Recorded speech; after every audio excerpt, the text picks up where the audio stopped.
안녕하세요. 제 이름은 김영식이라고 합니다. 정말 어처구니 없던 제 이야기 좀 들어주세요. 새벽 공기는 언제나 서늘했지만 유독 뼛속을 파고드는 날이 있어요. 오늘 아침이 바로 그런 날이었죠. 굳이 창문을 열어보지 않아도 거실을 감도는 냉랭한 기운만으로도 계절의 변화를 알 수 있었습니다. 헛기침을 한번 삼키며 방문을 열고 나오니 아들 내외는 이미 식탁에 앉아 있더군요. 그들이 먹는 아침과 제가 먹는 아침은 달랐어요. 며느리 신정민은 언젠가부터 제게 따로 작은 상을 차려주기 시작했습니다. 처음에는 연세가 있으니 식사 시간을 맞추기 어려울까봐 배려하는 것이라고 생각하려고 애썼죠. 하지만 그 배려라는 것이 그저께 끓인 국에 찬밥 한 덩이, 그리고 김치와 콩자반이 전부인 상차림을 의미하는 것은 아닐 겁니다. 그들의 식탁 위에는 갓 구운 토스트와 버터 냄새가 고소하게 피어오르고 있었어요. 김이 모락모락 나는 수프 그릇도 보였고요. 아들 김태우는 신문에서 눈을 떼지 않은 채 무심하게 포크를 놀리고 있었죠. 나와는 눈도 마주치지 않았습니다. 마치 이 공간에 저와 아들 내외 세 사람이 아닌 딱 두 사람만 존재하는 것처럼 행동하는 것이 하루 이틀 일은 아니었어요. 그래도 괜찮았습니다. 아니, 괜찮다고 스스로를 타이르는 법을 지난 몇 년간 익혀왔어요. 원래 이 집은 제 땀과 눈물이 밴 집입니다. 젊은 시절 새벽 인력 시장부터 밤늦은 공사장까지 안 해본 일이 없었죠. 그렇게 억척같이 돈을 모아 마련한 보금자리였어요. 아들 녀석 장가 보낼 때 요즘 젊은 사람들 전세 구하기도 힘들다는 소리에 큰맘 먹고 제 명의로 된 이 집을 내주었습니다. 손주 녀석 재롱이라도 보면서 남은 생을 보내면 더 바랄 것이 없겠다는 소박한 꿈이 있었죠. 처음 몇 년은 정말 좋았어요. 며느리도 깍듯했고 아들 녀석도 퇴근길에 제 방에 들러 어깨를 주무르곤 했습니다. 작고 따뜻한 손으로 제 수염을 잡아당기던 손주 녀석의 웃음소리가 아직도 귀에 서네요. 하지만 손주가 초등학교에 들어가고 얼마 안 가 조기 유학이라는 것을 떠나면서 모든 것이 변하기 시작했습니다. 1년에 한두 번 얼굴 보기도 힘들어졌고 화상통화 너머로 보이는 손주의 얼굴은 날이 갈수록 낯설어졌죠. 며느리는 손주 교육에 들어가는 돈이 많다며 생활비를 아껴야 한다는 말을 입에 달고 살았어요. 그 절약의 첫 번째 대상이 바로 저 시아버지의 밥상이었던 모양입니다. 아버님, 식사하세요. 며느리가 내 앞에 작은 밥상을 내려놓으며 말했어요. 목소리에는 아무런 감정이 실려 있지 않았죠. 마치 해야 할 일을 처리하는 기계처럼 정확하고 차갑게 움직일 뿐이었습니다. 밥상 위에는 어김없이 식어 빠진 국그릇과 단출한 반찬 두어 가지가 전부였어요. 그래도 군말 없이 숟가락을 들었습니다. 여기서 불평 한마디라도 하면 집안 분위기가 얼마나 싸늘해지는지 저는 이미 잘 알고 있었으니까요. 오늘 백화점 VIP 세일 마지막 날이라는데 당신 시간 괜찮아? 아들의 물음에 며느리가 화사하게 웃으며 대답했어요. 그 웃음은 단 한 번도 나를 향한 적이 없는 종류의 것이었죠. 그럼 당연히 비워놨지. 지난번에 봐둔 코트 꼭 사야 해. 내 친구 순영이는 남편이 미리 사줬다고 얼마나 자랑하는지 몰라. 알았어. 카드 긁고 나한테 문자나 보내. 두 사람의 대화는 언제나 명품, 여행, 돈에 관한 이야기로 가득했습니다. 나는 그들의 세상에 속하지 않은 이방인이었고 그저 그들이 사는 공간의 한 구석을 차지한 채 소리 없이 밥을 넘기는 낡은 가구 같은 존재였어요.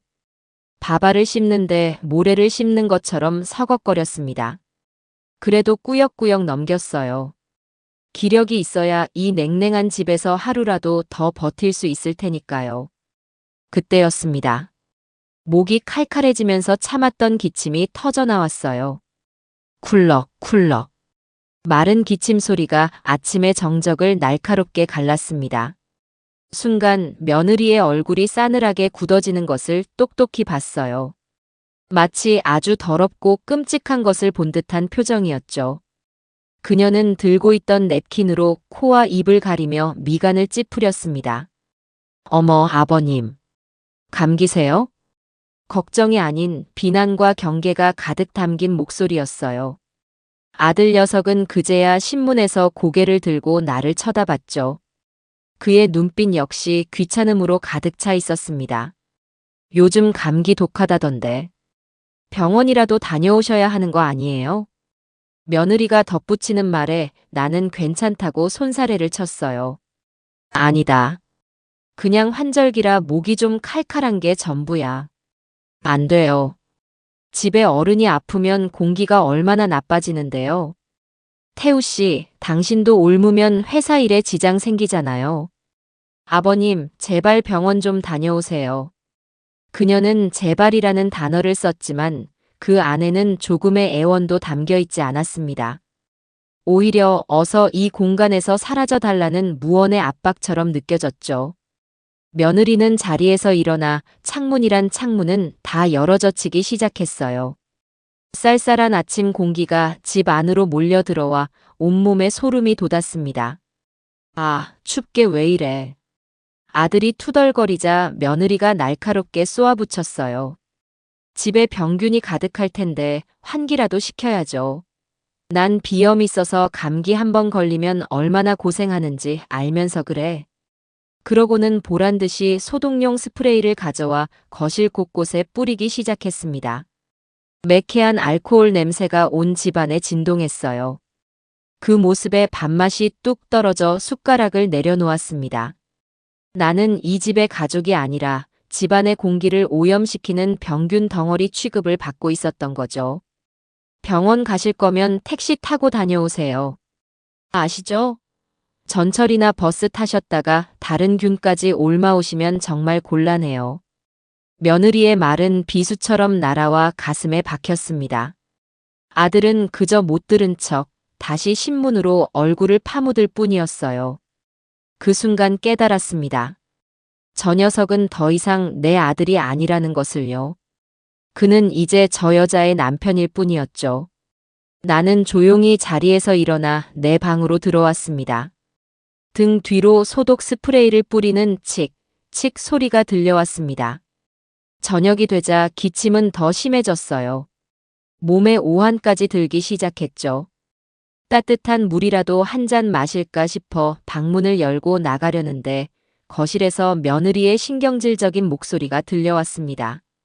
정말 못 살겠어. 온종일 기침 소리 때문에 머리가 다 아프네. 저러다 폐렴이라도 되면 우리가 병원 수발까지 다 들어야 하는 거 아니야? 가만히 귀를 기울이니 아들의 한숨 섞인 목소리가 뒤따랐죠. 조금만 참아. 아버지도 일부러 그러시는 건 아니겠지. 참으라니. 당신은 저 기침 소리 들으면서 밥이 넘어가. 난 오늘 저녁 안 먹을래. 입맛이 뚝 떨어졌어. 그리고 무엇보다 무서워. 우리한테 감기 옮기면 어쩔 거야? 당신 내일 중요한 프레젠테이션도 있잖아. 아, 그럼 어떡하라고. 어떡하긴 뭘 어떡해. 오늘은 좀 나가 계시라고 해. 찜질방이라도 가시든가. 집안 공기 좀 정화하게. 심장이 쿵 하고 내려앉는 것 같았습니다. 내 집에서 내 아들 내외에게 병균 취급을 받으며 쫓겨나야 하는 신세라니요.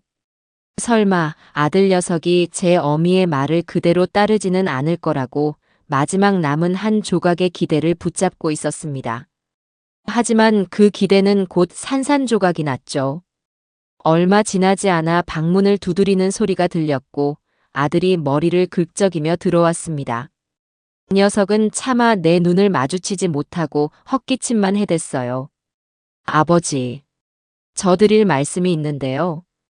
그게 정미가 좀 예민하잖아요. 아버지 기침 소리 때문에 오늘 하루 종일 힘들어해서요. 제가 뭐라고 하긴 했는데 워낙 성격이 그러니. 저는 아무 말 없이 아들을 쳐다봤습니다. 그 녀석의 입에서 무슨 말이 나올지 이미 다 알아버렸기 때문이죠. 그러니까 제 말은 오늘 하루만 근처 찜질방 같은 데서 주무시고 오시면 안 될까요? 제가 여기. 아들은 주머니에서 꼬깃꼬깃한 지폐 몇 장을 꺼내 내 손에 쥐어주려고 했습니다. 5만 원짜리 2장. 내 아들이 아비에게 내민 하룻밤의 값어치였죠. 그 순간 머릿속에서 무언가 툭 하고 끊어지는 소리가 났습니다. 분노보다 더 깊은 허탈함과 슬픔이 온몸을 휘감았어요. 저는 녀석이 내민 돈을 쳐다보지도 않고 자리에서 일어났습니다. 그리고 벽에 걸어둔 외투를 입었죠. 아버지, 제 말은 그런 뜻이 아니라. 당황한 아들이 무언가 변명을 하려 했지만 저는 손을 들어 막았습니다. 더 이상 저 녀석의 목소리를 듣고 싶지 않았어요. 알겠다. 그 한마디를 뱉고 방을 나왔습니다. 거실 소파에는 며느리가 팔짱을 낀 채 승리자처럼 저를 쳐다보고 있었습니다. 그 눈빛은 마치 꺼봐요. 내 말이 맞죠? 라고 말하는 것 같았어요. 저는 신발장에서 가장 낡은 구두를 꺼내 신었습니다.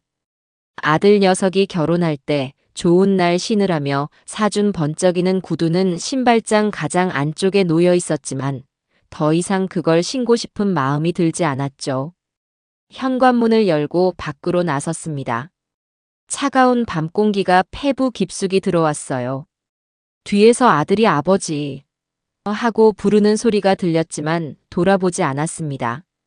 이 집의 문턱을 내 발로 넘어가는 것은 이번이 마지막이 될 겁니다. 지난 수십 년간 나의 모든 것이었던 이 집, 그리고 내 삶의 이유였던 아들 녀석과 이제는 정말 끝이라는 생각이 들었습니다. 이것은 단순한 서운함이 아니었어요. 내 존재 자체를 부정당한 처절한 통증이었습니다. 차가운 밤 공기가 폐부 깊숙이 스며들었어요. 집에서 쫓겨나다시피 나온 발걸음은 갈피를 잡지 못하고 한동안 동네를 빙빙 맴돌았죠.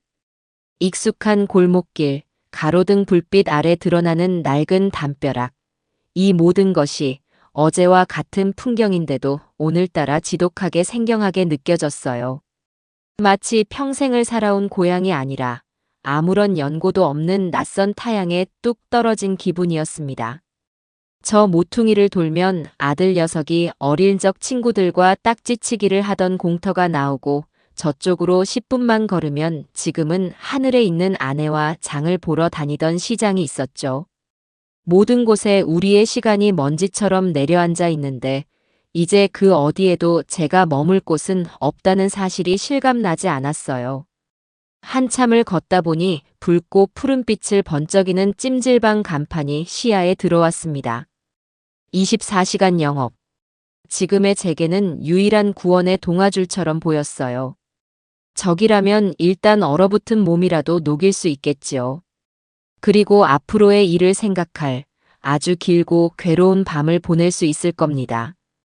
무거운 철문을 밀고 안으로 들어서자 후끈한 열기와 퀴퀴한 땀 냄새, 그리고 온갖 사람들의 소음이 한꺼번에 저를 덮쳐왔어요. 카운터의 젊은 직원은 제게 아무런 관심도 없다는 듯 하품을 쩍하며 열쇠 하나를 던져주었죠. 옷을 갈아입고 들어간 중앙홀은 그야말로 아수라장이었습니다. 술에 취해 코를 고는 중년 남자들, 깔깔거리며 과자를 나눠 먹는 젊은 학생들, 지친 기색이 역력한 채 아이를 다독이는 젊은 부부까지. 저마다의 사연을 가진 사람들이 제각기 다른 모습으로 뒤엉켜 하룻밤을 보내고 있었죠. 평생을 내 집, 내 방의 고요함 속에서만 잠들었던 제게는 너무나 혼란스러운 풍경이었어요. 가장 구석진 곳을 찾아 겨우 몸을 뉘었습니다. 등 아래로 딱딱하고 차가운 바닥의 감촉이 고스란히 전해져 왔죠. 잠은커녕 눈을 감는 것조차 고역이었습니다. 눈을 감으면 흐릿한 어둠 속에서 수십 년 전의 기억들이 흑백 영화처럼 상영되기 시작했어요. 29, 30 즈음의 젊은 제가 보였죠. 지금은 곁에 없는 아내와 함께 낡은 부동산 중개사무소의 의자에 나란히 앉아 있었습니다. 돋보기를 코끝에 걸친 중개사 노인이 저희 부부 앞에 집문서와 도장을 내밀었죠. 그때 우리의 손이 얼마나 떨렸는지 몰라요. 평생 모은 돈에 은행에서 빌린 큰 빚까지 더해 겨우 마련한 첫 집이었거든요. 여보, 이제 우리도 진짜 우리 집이 생긴 거예요. 여기서 우리 태우 남부럽지 않게 잘 키워요. 아내는 눈물을 글썽이며 제 손을 꼭 잡았어요. 그날 우리는 집으로 돌아와 밤새 불을 켜놓고 집 문서를 들여다보고 또 들여다봤습니다. 종이 한 장에 불과했지만 그것은 우리의 청춘과 맞바꾼 성실함의 증표이자 앞으로 펼쳐질 행복한 미래를 약속하는 증서처럼 느껴졌죠. 그 집에서 아들 태우가 태어났고 자랐어요. 그 녀석이 처음으로 아빠라고 불렀던 곳도 그 집 거실이었고 처음으로 두 발을 떼고 아장아장 걸었던 곳도 그 집 마당이었죠. 마당 구석에 심었던 작은 감나무는 해가 갈수록 쑥쑥 자라 어느새 2층 창문의 가지가 닿을 만큼 거목이 되었어요. 그 녀석이 대학에 합격했을 때 우리는 그 감나무 아래에서 동네 사람들을 불러 모아 큰 잔치를 열었습니다. 우리 아들 정말 장하다.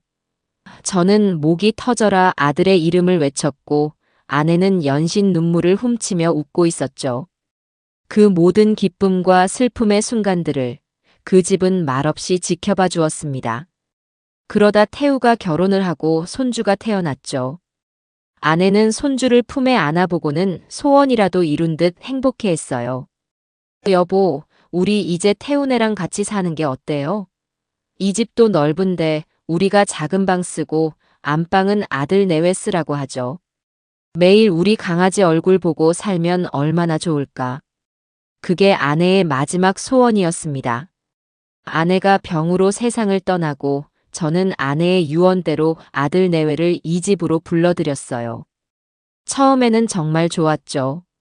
며느리는 싹싹했고 아들 녀석은 퇴근길에 제 방에 들러 시시콜콜한 회사 이야기를 늘어놓곤 했습니다. 갓난쟁이 손주의 분유 냄새가 온 집안에 가득했고 그 아이의 웃음소리가 제 삶의 유일한 낙이었습니다. 하지만 모든 것은 너무나도 쉽게 변해버렸어요. 손주가 유학을 떠나고 집안의 웃음소리가 사라진 자리를 채운 것은 며느리의 짜증과 아들의 침묵이었죠. 저는 어느새 그들의 삶에 끼어든 불청객, 눈칫밥이나 축내는 늙은이가 되어 있었습니다. 그렇게 지난 몇 년의 기억들을 되짚다 보니 분노와 슬픔을 넘어선 지독한 허무함이 밀려왔어요. 제가 무엇을 위해 평생을 바쳐 이룬 것들일까요? 결국 내 자식에게조차 평균 취급을 받으며 쫓겨나기 위해서였을까요? 이 모든 불행의 시작은 너무나도 쉽게 모든 것을 내어준 제 어리석음 때문이라는 결론에 다다랐습니다. 그래요, 내가 잘못한 거죠.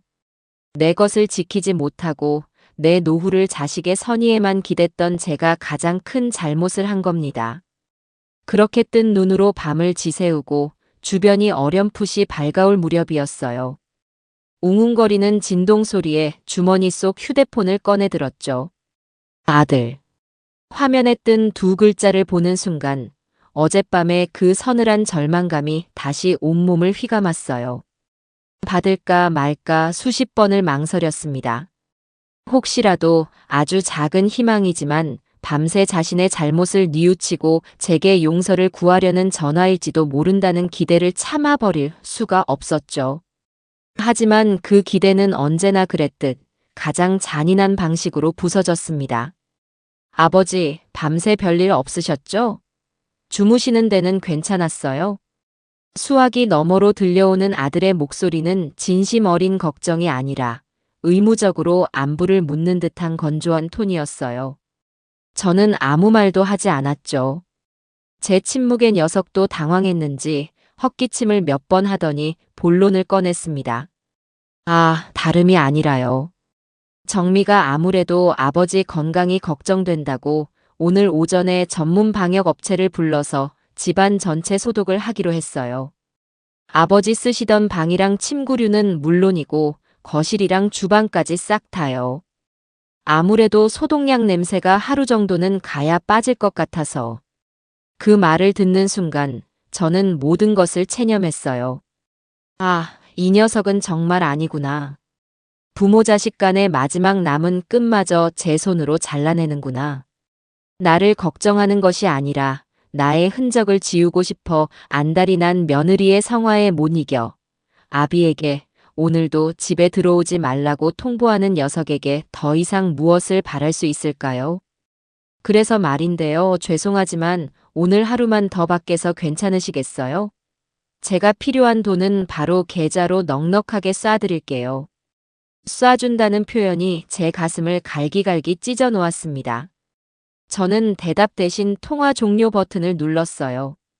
휴대폰을 쥔 손이 사시나무처럼 떨렸지만 이상하게도 눈물은 나지 않았죠.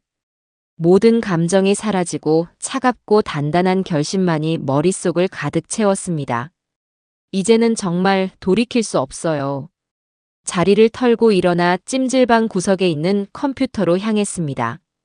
익숙지 않은 키보드를 독수리 탑업으로 두드려가며 등기부등본을 열람할 수 있는 정보 사이트를 찾아냈죠. 공인인증서 비밀번호를 몇 번이나 틀린 끝에 겨우 로그인에 성공했어요. 그리고 화면에 나타난 주소와 아파트동, 호수를 확인한 뒤 마우스 휠을 천천히 내려 소유자 현황을 확인했습니다. 그곳에 제 이름 석자가 또렷하게 박혀 있었죠. 소유자 김영식. 그 세 글자를 보는 순간 뜨거운 무언가가 목구멍으로 치밀어 오르는 것을 느꼈어요. 그래, 아직 내게는 이게 남아 있었지. 이 집은 저들이 나를 내쫓은 바로 그 공간은 법적으로 여전히 나의 것이었죠. 그리고 내 것을 내가 어떻게 처분하든 그것은 온전히 나의 자유였습니다. 이것은 복수가 아니에요. 내 남은 삶을 위한 정당방위이자 빼앗긴 나의 존엄을 되찾기 위한 마지막 투쟁입니다. 저는 화면에 뜬 제 이름을 마치 처음 보는 사람의 이름처럼 한참 동안 낯설게 바라보았습니다. 이제 모든 것이 명확해졌죠.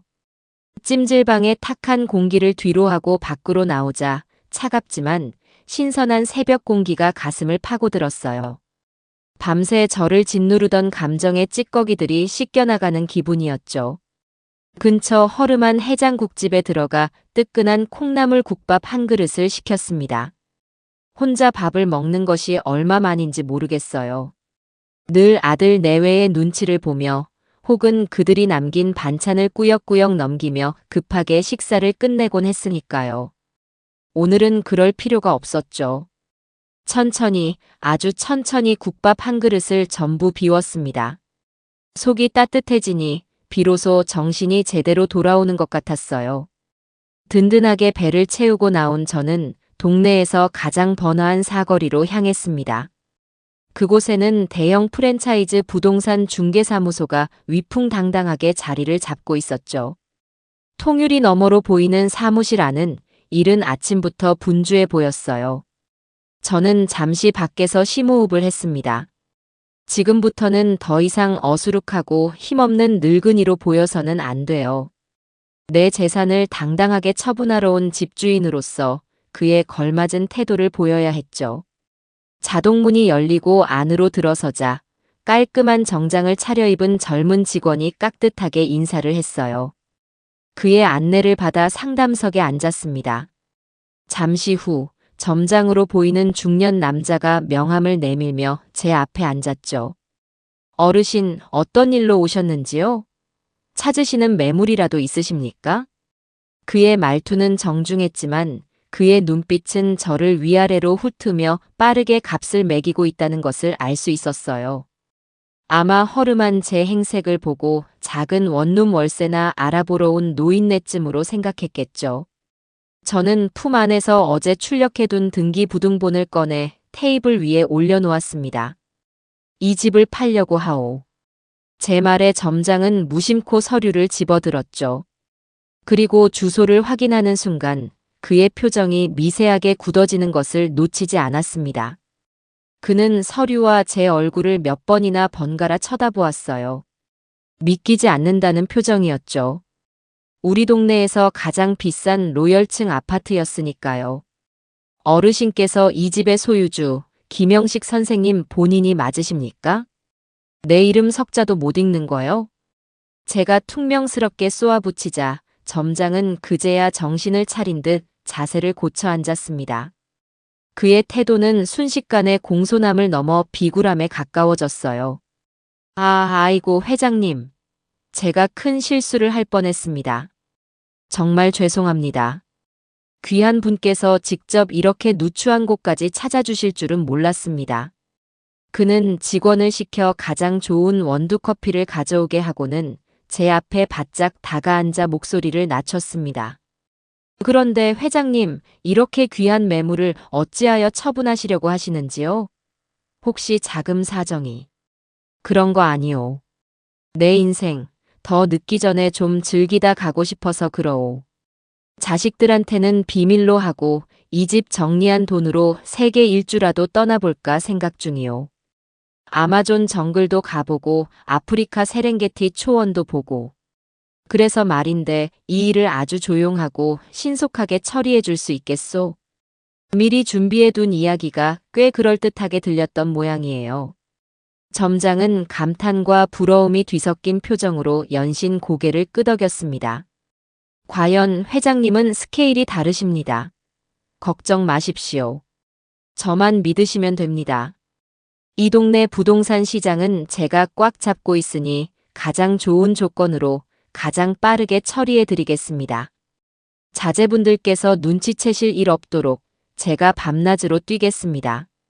저는 그와 부동산 전속 중개 계약서에 서명을 했어요. 그리고 가장 중요한 조건을 덧붙였죠. 집을 보러 올 사람은 이번 주 주말, 토요일 오후 시간으로 약속을 잡아주시오. 딱 그때가 좋을 것 같구려. 아들 내외가 며느리 친구 커플과 글램핑을 간다며 들떠있던 바로 그 주말이었어요. 모든 것은 제 계획대로 움직이기 시작했죠. 부동산을 나온 저는 곧장 은행으로 향했습니다. 수십 년을 거래해온 곳이라 직원들 얼굴도 낯이 익었지만 오늘만큼은 그 누구에게도 아는 척을 하고 싶지 않았죠. 번호표를 뽑고 창구 앞에 앉아 아내와 함께 만들었던 부부 공동 명의의 비상금 통장을 내밀었어요. 이제는 제 이름만 남은 통장이었죠. 이 통장 해지하고 전액 현금으로 인출해 주시오. 창구 직원은 금액을 확인하고는 깜짝 놀라며 되물었어요. 고객님, 금액이 상당히 큰데 현금으로 전부 다요? 혹시 보이스피싱 같은 거 당하신 건 아닌지요? 은행원의 당연한 의심에 저는 쓴웃음을 지으며 대답했죠. 내 돈 내가 찾겠다는데 그것도 신고해야 하는 세상이요? 그냥 해달라는 대로 해줘요. 제 단호한 태도에 직원은 더 이상 묻지 않고 한참 동안 기계를 돌려 두툼한 돈 봉투 5개를 만들어 내왔습니다. 묵직한 현금 뭉치를 가방 가장 깊숙한 곳에 넣고 은행을 나서는 순간 저는 비로소 완전한 자유를 느꼈어요. 이 돈은 지난 세월 저와 제 아내가 아끼고 아껴가며 모은 피와 땀의 결정체였죠. 이제 이 돈은 더 이상 자식을 위해 쓰이지 않을 겁니다. 오롯이 나 김영식의 남은 인생을 위해 쓰일 거예요. 우선 이 돈으로 며칠간 몸을 숨길 깨끗한 숙소를 구하고 앞으로의 계획을 차분히 세워야 했죠. 발걸음이 가벼웠어요. 내일의 태양은 어제와는 분명 다른 모습으로 떠오를 거라는 확신이 들었기 때문입니다. 급하게 처분하는 집이라고는 해도 사고 파는 과정에는 생각보다 복잡한 서류와 절차가 필요하더군요. 특히 세금 문제가 가장 큰 골칫거리였어요. 인터넷을 뒤져봐도 온통 어려운 말뿐이라 도무지 이해할 수가 없었죠. 부동산 점장은 법무사 사무실에 한번 가보는 게 좋을 거라고 했어요. 구청 근처에 가면 그런 사무실들이 쭉 늘어서 있다는 말과 함께요.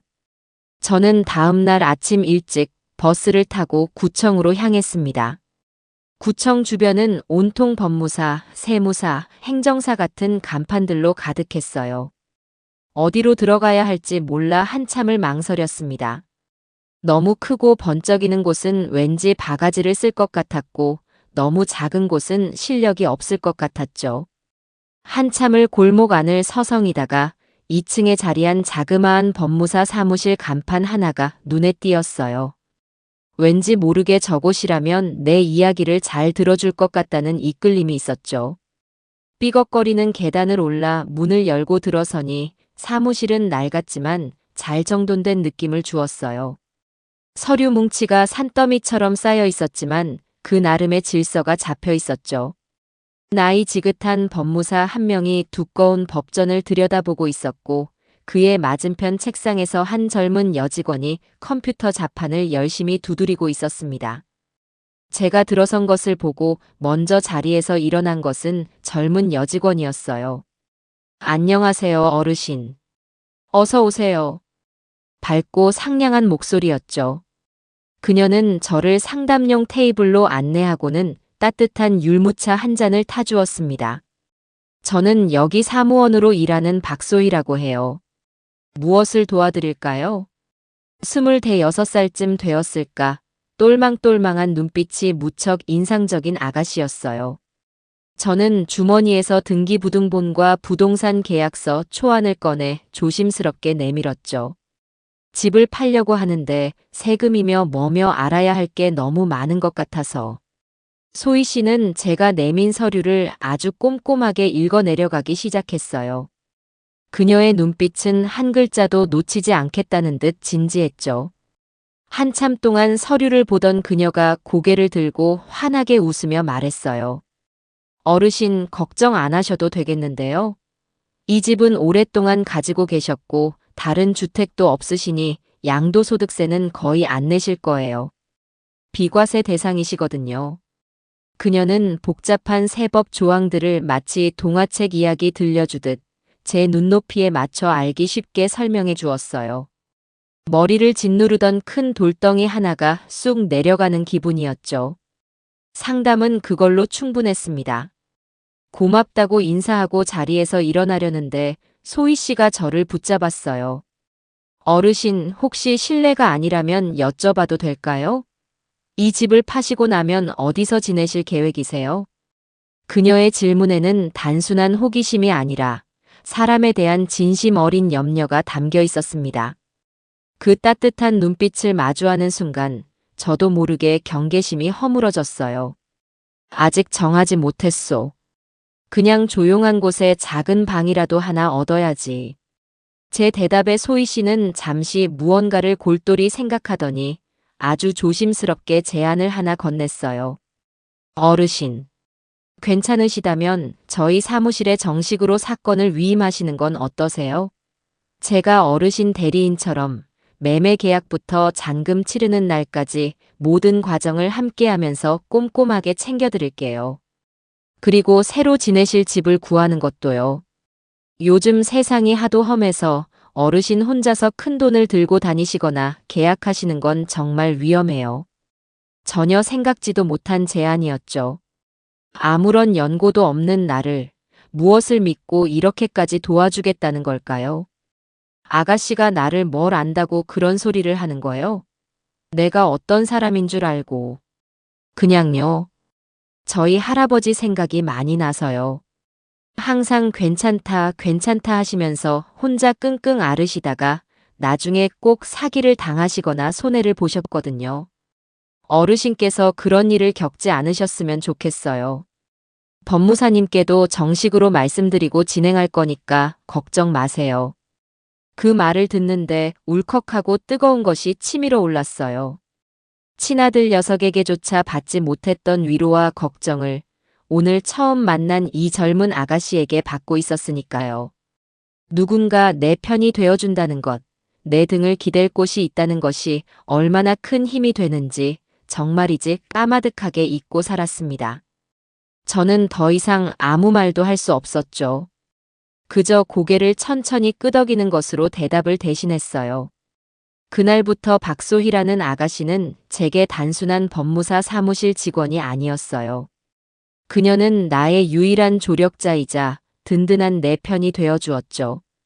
그녀는 부동산에서 보내온 계약서의 자잘한 문구 하나까지 밤을 새워 검토하고는 제게 불리하게 작용할 수 있는 조항들을 찾아내 수정하도록 조언해 주었어요.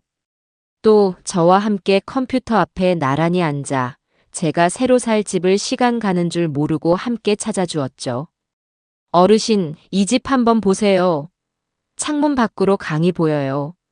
매일 아침 이런 풍경을 보면서 일어나시면 기분이 정말 좋으실 것 같아요. 근처에 큰 병원도 있고 시장도 가까워서 생활하시기에도 편하실 거고요. 모니터 속 작은 사진이었지만 햇살이 가득 들어오는 아담한 거실과 창밖으로 보이는 푸른 강물의 모습은 제 마음을 단번에 사로잡았습니다. 냉기와 침묵만이 가득했던 그 거대한 집이 아니라 온전히 나만의 온기로 채울 수 있는 저런 작은 공간. 상상만으로도 가슴이 벅차올랐죠. 소희 씨를 만나지 못했더라면 저는 여전히 어둠 속에서 홀로 분노하고 절망하며 모든 것을 망쳐버렸을지도 몰라요. 그녀는 제 잿빛 같던 남은 인생에 다시 한번 살아볼 만한 가치가 있다고 알려준 고마운 인연이었죠. 임시로 머무는 작은 모텔방의 창문으로는 옆 건물의 회색벽만 보였어요. 햇빛조차 제대로 들지 않는 갑갑한 공간이었죠. 그래도 마음은 편했습니다. 누구의 눈치도 볼 필요 없이 오롯이 나만의 시간을 가질 수 있었으니까요. 그날 오후 주머니 속에서 휴대폰이 낯선 번호로 울렸습니다. 받아보니 부동산 점장의 들뜬 목소리였죠. 회장님, 아주 좋은 소식입니다. 지난번에 말씀드렸던 자금력 확실한 손님이 있는데 이번 주 토요일 오후에 집을 꼭 한번 보고 싶다고 합니다. 시간이 괜찮으시겠습니까? 심장이 쿵 하고 내려앉았어요. 모든 것이 제가 예상했던 대로, 아니 그보다 더 완벽하게 맞아떨어지고 있었죠. 며느리가 친구들과 글램핑을 떠나기로 한 바로 그날, 그 시간이었습니다. 저는 최대한 감정을 숨기고 태연한 목소리로 대답했어요. 마침 그날은 내가 시간이 괜찮을 것 같구려. 약속을 잡도록 하시오. 집 비밀번호는 내가 문자로 보내주겠네. 나는 약속 장소에 나가지 않을 테니 점장님이 알아서 잘 안내해 주시오. 괜히 주인 행세하는 늙은이가 있으면 젊은 사람들이 불편해할 테니. 역시 회장님은 배려심이 깊으십니다. 걱정 마십시오. 이 점장만 믿으시면 됩니다.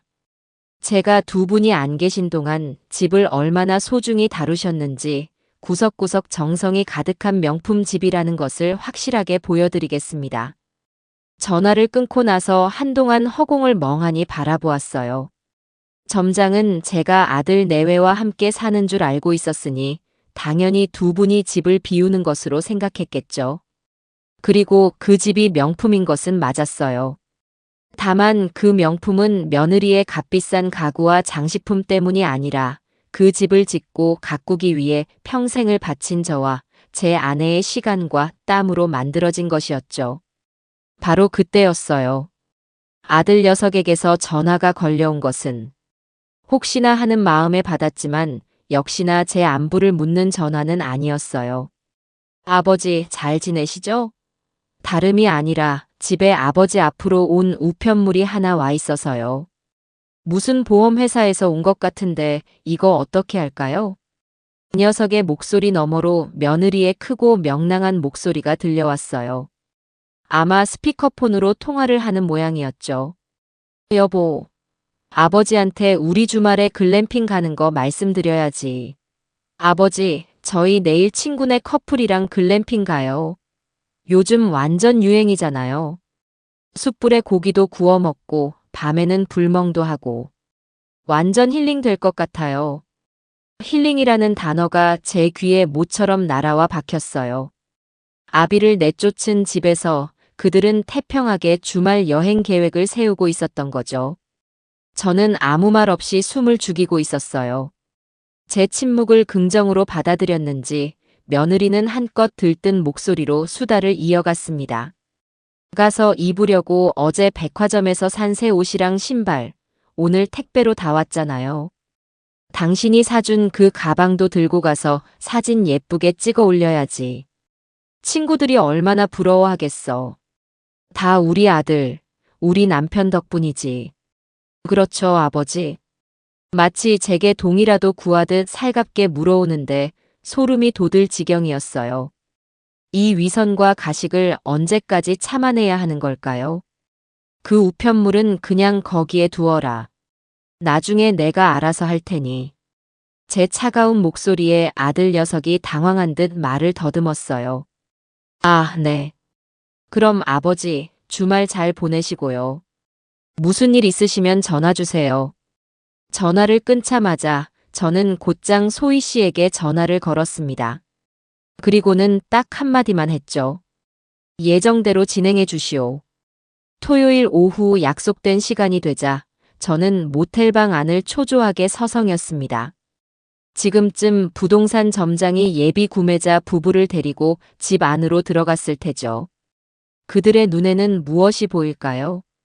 며느리가 값비싼 돈을 들여 꾸며놓은 화려한 거실, 벽난로 위에 걸린 아들 내외와 손주의 행복해 보이는 대형 가족 사진, 그리고 아들 녀석의 서재를 가득 채운 한 번도 읽지 않은 듯한 두꺼운 책들. 그 모든 것이 성공한 중산층 가정의 완벽한 표본처럼 보일 겁니다. 그 집의 진짜 주인이었던 늙은이가 그 화려함 뒤에 가려져 어떤 취급을 받으며 살았는지는 아무도 모르겠죠. 1시간쯤 지났을까 부동산 점장에게서 전화가 왔습니다. 그의 목소리는 흥분으로 떨리고 있었어요. 회장님, 계약 성사될 것 같습니다. 집을 보신 사모님께서 완전히 반하셨습니다. 이렇게 관리가 잘 된 집은 처음 본다면서요. 특히 주방이랑 정원을 보시고는 입을 다물지 못하십니다. 회장님 사모님께서 정말 살림을 잘하셨던 모양입니다. 저는 아무 말도 할 수 없었어요. 그 주방은 며느리가 자기 전용이라며 저를 얼씬도 못하게 했던 곳이고 그 정원은 지난 봄 내내 허리를 굽혀가며 잡초를 뽑고 꽃을 심었던 나의 공간이었으니까요. 점장은 계속해서 말을 이어갔습니다. 거실에 걸린 가족 사진을 보시고는 이렇게 화목한 가정에서 살던 집이라 분명 좋은 기운이 가득할 거라며 아주 마음에 들어 하십니다. 제가 회장님 내외분께서 얼마나 금실이 좋으셨는지, 자제분은 또 얼마나 반듯하게 잘 키우셨는지에 대해 한참을 설명해 드렸습니다. 헛웃음이 터져 나왔어요. 화목한 가정, 반듯한 자식. 그럴듯한 거짓말로 포장된 진실은 이토록이나 공허했죠. 그들은 곧 계약금을 보내겠다고 했다는 말을 끝으로 점장은 전화를 끊었습니다. 모든 것이 순조롭게 진행되고 있었지만 마음 한구석이 서늘하게 아려왔어요. 내 평생의 역사가 이제 곧 다른 사람의 행복한 미래를 위한 배경으로 팔려나가게 되는 거니까요. 다음 날 소희 씨와 함께 새로 살 집의 계약을 마무리 짓고 나오는 길이었어요. 그녀가 제게 휴대폰 화면 하나를 보여주었죠. 어르신, 이거 한번 보시겠어요? 그것은 며느리의 SNS 계정이었습니다. 화려한 글램핑장을 배경으로 며느리는 머리부터 발끝까지 명품으로 치장한 채 활짝 웃고 있었어요. 아들 녀석이 사줬다던 바로 그 가방을 앞으로 쭉 내민 포즈였죠. 그리고 그 아래에는 이런 글이 적혀 있었습니다. 가을엔 역시 힐링 여행이지. 언제나 나를 최고로 만들어주는 우리 남편, 최고. 효자 아들 둔 덕분에 우리 부모님은 매일 하와이 여행 중. 해시태그 남편 찬스, 해시태그 럽스타그램, 해시태그 효도는 셀프, 해시태그 행복한 우리 집. 사진 속에는 최고급 샴페인 잔을 부딪히는 모습, 두툼한 스테이크가 구워지는 그릴의 모습도 있었어요. 그리고 그 모든 사진에는 하나같이 행복과 사랑이라는 단어들이 태그처럼 붙어 있었습니다. 나를 내쫓은 그 돈으로 그들은 저렇게 행복을 과시하고 있었던 거죠. 부모님은 매일 하와이 여행 중이라는 새빨간 거짓말을 보는데 분노를 넘어선 어떤 해탈의 감정마저 느껴졌어요. 그래, 너희들의 그 행복이 얼마나 갈지 내가 한번 지켜보마. 그들의 위선은 나의 결심을 더욱더 단단하게 만드는 가장 좋은 연료가 되어주고 있었습니다. 며칠 후 부동산 중개사무소의 VIP 상담실에 마주 앉았어요.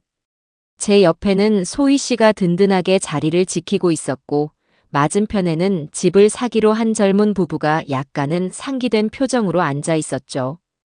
테이블 위에는 두툼한 매매 계약서가 놓여 있었습니다. 부동산 점장은 연신 싱글벙글하며 분위기를 띄우려 애썼지만 상담실 안의 공기는 꽤나 무겁고 긴장감이 흘렀어요. 자, 그럼 계약서 내용을 한번 확인해 보실까요? 제가 어제 보내드린 최종안에서 수정된 부분은 없습니다. 점장의 말에 젊은 부부는 고개를 끄덕이며 계약서를 훑어보기 시작했어요. 하지만 저는 계약서에 눈길을 주지 않았죠. 대신 소희 씨를 바라보았습니다. 그녀는 어젯밤 늦게까지 저와 함께 이 계약서의 모든 조항을 단어 하나하나 뜯어보며 검토했어요. 제게 불리하게 작용할 수 있는 독소 조항은 없는지, 잔금 지급일이나 이사 날짜의 문제는 없는지, 그 작은 체구 어디에 그런 꼼꼼함이 숨어 있는지 놀라울 정도였죠. 특약사항 5조 현 시설물 상태 하에 계약임이라는 문구에 대해 다시 한번 확인하고 싶습니다. 침묵을 깬 것은 소희 씨였어요. 그녀의 또랑또랑한 목소리가 상담실에 울렸습니다.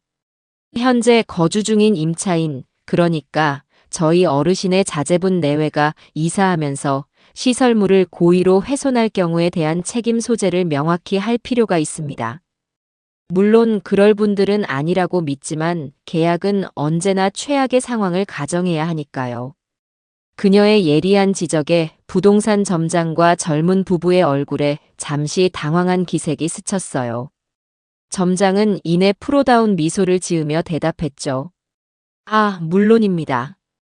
그럼 여기에 단 매도인의 책임 없는 사유로 인한 시설물 훼손 시에는 매도인이 이를 원상복구하거나 그에 상응하는 비용을 배상한다는 문구를 추가하는 것으로 할까요? 소희 씨는 고개를 끄덕이고는 그 자리에서 직접 펜을 들어 문구를 수정했습니다. 그 모습을 보는데 만약 오늘 이 자리에 저 혼자 왔더라면 어땠을까 하는 아찔한 생각이 들었어요. 아마 점장이 하자는 대로 멋모르고 도장부터 찍었겠죠. 내 편이 있다는 것이 이렇게나 중요하고 힘이 되는 일이라는 것을 새삼 깨달았어요. 모든 조항을 확인하고 드디어 도장을 찍을 시간이 되었습니다. 저는 품 안에서 수십 년간 사용해 온 낡은 목도장을 꺼내 들었죠. 이 도장으로 아들 녀석의 출생신고서에도 도장을 찍었고 아내와 함께 처음으로 집을 살 때도 이 도장을 사용했어요. 내 인생의 중요한 순간들마다 함께했던 도장이었죠. 이제 그 도장으로 내 인생의 가장 큰 부분을 정리하는 마지막 마침표를 찍으려 합니다. 꾹 하고 힘을 주어 도장을 찍자 하얀 종이 위에 선명한 붉은 인주가 새겨졌어요. 그 순간 모든 것이 끝났다는 안도감과 함께 내 손으로 내 역사를 지워버린 것만 같은 서글픔이 동시에 밀려왔습니다. 계약금을 제 통장으로 바로 입금받은 후 우리는 곧장 다른 부동산으로 향했어요. 소희 씨와 함께 봐두었던 강이 보이는 그 작은 아파트의 계약을 하기 위해서였죠. 그곳의 분위기는 이전 사무실과는 완전히 달랐습니다. 나이 지긋한 집주인 할머니는 따뜻한 미소로 우리를 맞아주었고 우리는 매매 계약이 아닌 마치 오랜 이웃과 담소를 나누는 것처럼 편안하게 이야기를 나누었어요. 혼자 살기에는 이만한 집이 없어요. 아침에 해 뜨는 것도 보이고 저녁에 노을 지는 것도 보이고 강물 보고 있으면 시간 가는 줄 모른다니까. 할머니의 말에 제 마음도 따뜻해졌습니다. 계약서에 도장을 찍고 방금 받은 계약금의 일부를 새로운 집의 계약금으로 지불했어요. 돈이 들어오자마자 바로 다른 곳으로 나갔지만 조금도 아깝다는 생각이 들지 않았죠. 오히려 낡고 무거운 옷을 벗어 던지고 가볍고 편안한 새 옷으로 갈아입는 기분이었어요. 그리고 아들 내외가 글램핑에서 돌아오기 바로 전날, 저는 마지막 계획을 실행에 옮겼습니다. 미리 연락해둔 소형 이삿짐센터 직원 2명과 함께 아무도 없는 그 집으로 들어갔어요. 비밀번호를 누르고 현관문을 여는데 기분이 참 이상했죠. 며칠 전까지만 해도 제 집이었던 곳이 이제는 곧 남의 집이 될 공간이니까요. 집 안은 난장판이었습니다. 여행을 떠나기 전 급하게 짐을 쌌는지 옷가지와 잡동사니들이 여기저기 널려 있었어요. 저는 말없이 방들을 둘러보았습니다. 그리고 아들 녀석 방에서 낡은 상자 하나를 꺼냈어요. 그 안에는 녀석의 베넷 저고리부터 초등학교 시절 상장, 대학 졸업 앨범까지 제가 소중하게 간직해온 아들의 성장 기록이 고스란히 담겨 있었죠. 그리고 며느리가 혹시라도 버릴까봐 숨겨두었던 아내와 함께 찍은 낡은 가족사진 앨범도 꺼냈습니다. 딱 이 두 상자만이었어요. 이 상자 두 개는 이 주소의 창고에 좀 맡겨주시오. 저는 이삿짐 센터 직원에게 소희 씨가 미리 계약해둔 개인 창고의 주소를 넘겨주었어요. 언젠가 아들 녀석이 정신을 차린다면 이 상자들이 제게는 더 이상 아들이 없지만 그에게는 아비가 있었다는 사실을 알려줄 유일한 증거가 될 테니까요. 그리고 나머지 물건들. 며느리가 애지중지하던 명품 가방과 옷들, 아들이 수집하던 비싼 양주들, 그들이 그토록 자랑스러워하던 모든 것들을 저는 미리 불러둔 대형 폐기물 처리 업체에 전부 넘겨버렸습니다. 그들의 삶을 지탱하던 허영과 가식들을 내 손으로 깨끗하게 치워버리는 기분이었죠. 모든 것이 사라지고 텅 비어버린 거실에 서서 저는 마지막으로 이 집과 작별 인사를 했습니다. 이제 정말 모든 것이 끝났어요. 잔금을 치르기로 한 날 아침이 밝았어요. 며칠간 머물렀던 모텔방의 작은 창문으로 희미한 아침 햇살이 스며들었죠. 밤새 한숨도 자지 못했지만 이상하게 정신은 맑았습니다. 오늘로써 법적으로 그리고 실질적으로 그 집과의 모든 인연이 정리되는 날이니까요. 마지막 남은 짐을 챙겨 모텔을 나서는데 발걸음이 무겁지만은 않았어요. 오히려 오랫동안 어깨를 짓누르던 무거운 갑옷을 벗어 던지는 기분이었죠. 약속 장소인 소희 씨의 법무사 사무실에 도착하니 집을 사기로 한 젊은 부부와 부동산 점장이 먼저 와서 기다리고 있었습니다. 소희 씨는 제 옆에 앉아 오늘 처리해야 할 서류들을 마지막으로 한 번 더 꼼꼼하게 점검하고 있었죠. 곧이어 은행 직원이 도착하고 잔금 이체 절차가 시작되었어요. 제 통장에 찍히는 평생 만져볼 것이라고는 상상도 못했던 큰 액수의 숫자를 보는데도 아무런 감흥이 일지 않았습니다. 그저 이 모든 상황이 꿈처럼 비현실적으로 느껴질 뿐이었죠. 모든 서류에 마지막 도장을 찍고 등기 이전에 필요한 서류들을 법무사에게 넘겨주었어요. 이제 정말 끝이 난 겁니다. 젊은 부부는 제게 다가와 고개를 숙이며 인사했어요. 어르신, 정말 감사합니다. 이 집에서 저희 아이들 예쁘게 잘 키우겠습니다. 그들의 행복해 보이는 얼굴을 보니 마음속에 남아있던 마지막 응어리마저 스르르 녹아내리는 것 같았어요. 그래요, 집은 죄가 없죠. 그 공간은 이제 저처럼 좋은 사람들을 만나 다시 따뜻한 보금자리가 되어줄 겁니다. 그걸로 된 거예요. 사무실을 나와 저는 곧장 그 집으로 향했습니다. 부동산 점장에게서 새로운 집주인의 연락처와 양해를 미리 받아두었죠. 집 앞에 도착하니 낯선 번호판을 단 이삿짐 차가 벌써부터 짐을 내리고 있었어요. 저는 그들을 방해하지 않기 위해 미리 불러둔 열쇠 수리공과 함께 조용히 현관문 앞으로 다가갔습니다. 이걸로 바꿔주시오. 저는 새로 산 디지털 도어록을 건넸습니다. 지잉하는 기계음과 함께 낡은 번호키가 해체되고 잠시 후 반짝이는 새 도어록이 그 자리를 대신했어요.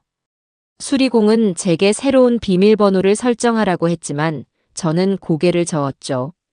아니요. 그냥 초기 비밀번호 그대로 두시오. 이제 이 집은 내 집이 아니니. 모든 작업이 끝나고 수리공이 돌아간 뒤 저는 잠시 동안 굳게 닫힌 현관문 앞에 서 있었습니다. 이 문을 열고 들어가 마지막으로 집 안을 한번 둘러보고 싶은 유혹이 들었지만 그러지 않았어요. 지난날의 추억은 추억으로 남겨둘 때 가장 아름다운 법이니까요. 더 이상 미련을 갖지 않기로 했습니다. 저는 등을 돌려 단 한 번도 뒤돌아보지 않고 그 골목길을 빠져나왔어요. 내 인생의 한 챕터가 그렇게 완전히 막을 내렸습니다. 그리고 저는 저의 새로운 집으로 향했습니다. 이삿짐이라고 해봤자 며칠간 입었던 옷가지가 담긴 작은 가방 하나와 새로 산 이불 한 채가 전부였죠. 택시를 타고 가는 내내 창밖으로 보이는 강물이 눈에 들어왔어요. 햇살을 받아 은빛으로 반짝이는 강물은 마치 저의 새로운 시작을 축복해주는 것 같았죠. 새 집의 문을 열고 들어서는 순간 코끝을 스치는 새집 냄새와 따스한 햇볕의 기운에 저도 모르게 깊은 숨을 내쉬었어요. 텅 비어 있었지만 그 어떤 화려한 가구로 채워진 공간보다 아늑하고 평화롭게 느껴졌습니다. 가방을 내려놓고 가장 먼저 창가로 다가가 창문을 활짝 열었어요. 시원한 강바람이 불어와 땀이 밴 이마를 식혀주었죠. 그날 저녁 저는 새로 산 냄비에 밥을 안 치고 간단한 찌개도 하나 끓였습니다. 텔레비전도 켜지 않았어요. 고요한 정적 속에서 창밖으로 보이는 도시의 야경을 반찬 삼아 아주 천천히 그리고 맛있게 저녁을 먹었습니다. 내 돈으로 나를 위해 차린 첫 번째 밥상이었죠. 식사를 마치고 저는 주머니 속의 휴대폰 전원을 완전히 꺼버렸습니다. 이제 곧 폭풍이 몰아치기 시작하겠죠. 아들 내외는 여행에서 돌아와 자신들의 안식처가 사라진 것을 발견하고는 미친 듯이 저를 찾아 헤맬 겁니다. 하지만 괜찮아요. 저는 더 이상 그들의 폭풍에 휘말리지 않을 겁니다. 이곳, 강물이 흐르는 이 작은 요새 안에서 저는 그저 고요히 나의 새로운 아침을 기다릴 생각이었어요. 창가에 놓인 작은 의자에 앉아 강물을 바라보는데 지난 수십 년간 느껴보지 못했던 완벽한 평화가 온몸을 감싸는 것 같았습니다. 새 집에서의 시간은 강물처럼 잔잔하고 평화롭게 흘러갔어요. 저는 매일 아침 동네 공원으로 나가 다른 노인들과 함께 맨손 체조를 했고 오후에는 서점에 들러 돋보기를 쓰고 한참 동안 책을 읽었죠. 저녁에는 서툰 솜씨로나마 손수 저녁을 차려 먹는 재미에 푹 빠졌습니다. 시금치를 무치고 된장찌개를 끓이고 누군가의 눈치를 살피며 먹는 밥이 아니라 오롯이 나를 위해 차린 소박한 밥상은 그 어떤 진수성찬보다 달고 맛있었어요. 휴대폰은 일부러 꺼둔 채로 세상과 잠시 담을 쌓고 지냈습니다. 그 고요함 속에서 저는 지난 수십 년간 잊고 살았던 나 자신을 조금씩 되찾아가고 있었죠. 그 평화는 정확히 이틀하고 반나절 만에 깨졌습니다. 일요일 저녁, 저는 창가에 앉아 멀리서 반짝이는 다리의 불빛을 멍하니 바라보고 있었어요. 지금쯤 아들 내외가 여행에서 돌아와 집으로 향하고 있을 시간이었죠. 제 머릿속에서는 한 편의 연극이 상영되기 시작했습니다. 그들의 차 안 운전대를 잡은 아들 녀석은 피곤하다는 듯 연신 하품을 해대고 조수석에 앉은 며느리는 여행지에서 찍은 사진을 확인하며 뭐가 그리 좋은지 웃음이 끊이지 않는 장면이었죠. 여보, 이 사진 정말 잘 나오지 않았어? 내가 새로 산 가방 색깔이 배경이랑 너무 잘 어울려. 친구들 단체 대화방에 올렸더니 다들 난리가 났잖아. 어디 거냐고 얼마냐고. 그래, 예쁘네. 근데 카드값은 어떡하려고 그래. 이번 달 결제 금액 엄청나던데. 걱정도 팔자야. 당신 사업만 잘 되면 그 정도는 껌값이지. 그리고 정 안 되면 방법이 아예 없는 것도 아니잖아. 며느리는 아마 제 집을 담보로 추가 대출이라도 받을 생각을 하고 있었을 겁니다.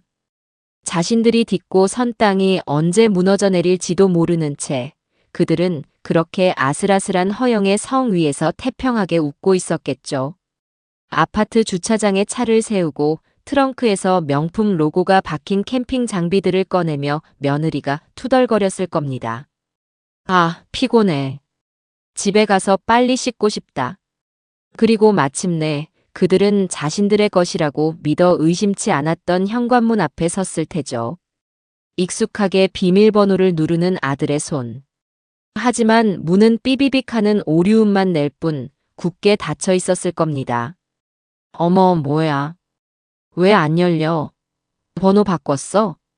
아니, 내가 왜 바꿔? 네가 혹시 바꾼 거 아니야? 내가 왜 바꿔? 당신이 잘못 눌렀겠지. 비켜봐, 내가 해볼게. 며느리가 짜증을 내며 아들을 밀치고 다시 번호를 눌렀을 테죠. 결과는 마찬가지였을 겁니다.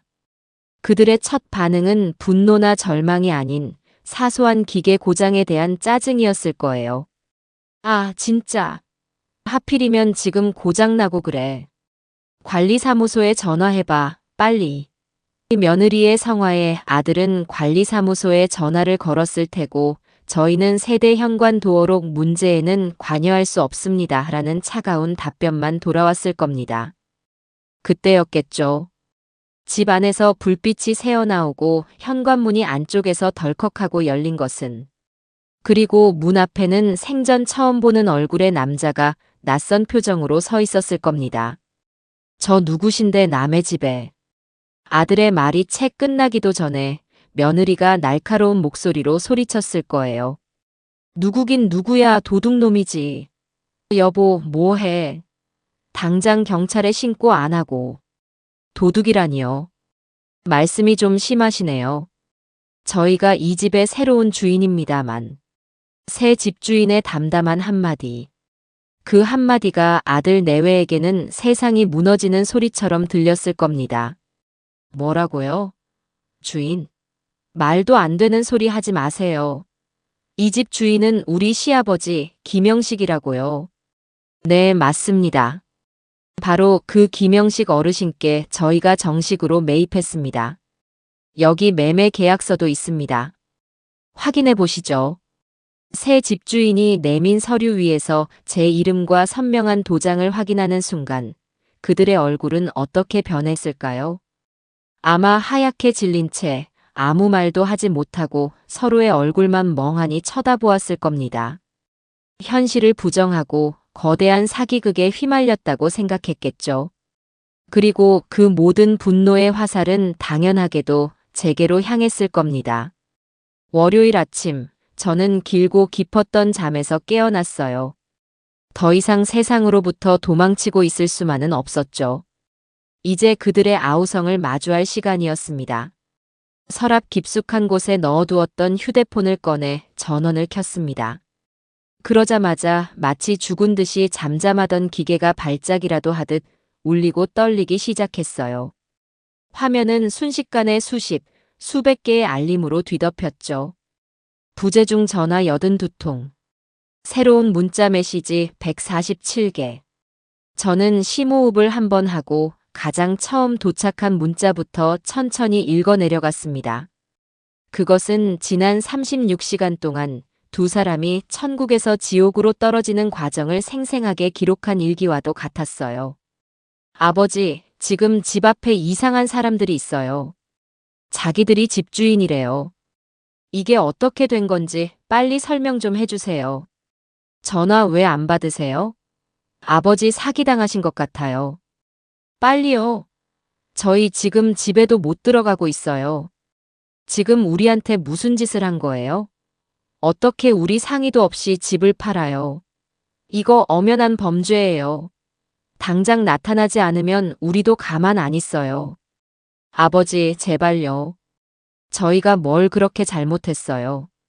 아버지, 제발 전화 좀 받아주세요. 정미가 지금 밖에서 거의 울고불고 난리가 났어요. 사람들이 다 쳐다봐요, 아버지. 그들은 아마 그날 밤 차 안에서 뜬 눈으로 밤을 새웠을 겁니다. 그리고 다음 날 아침 자신들의 짐이 전부 사라졌다는 사실을 알게 되었겠죠. 미쳤어, 정말. 우리 짐은 다 어디 갔어요? 내 가방, 내 옷, 내 구두. 당신이 다 팔아먹은 거지, 그렇지. 아버지. 제발 저희 이제 어떡해요. 돈도 하나도 없고 당장 갈 곳도 없어요. 아버지. 제가 정말 죽을 죄를 지었습니다.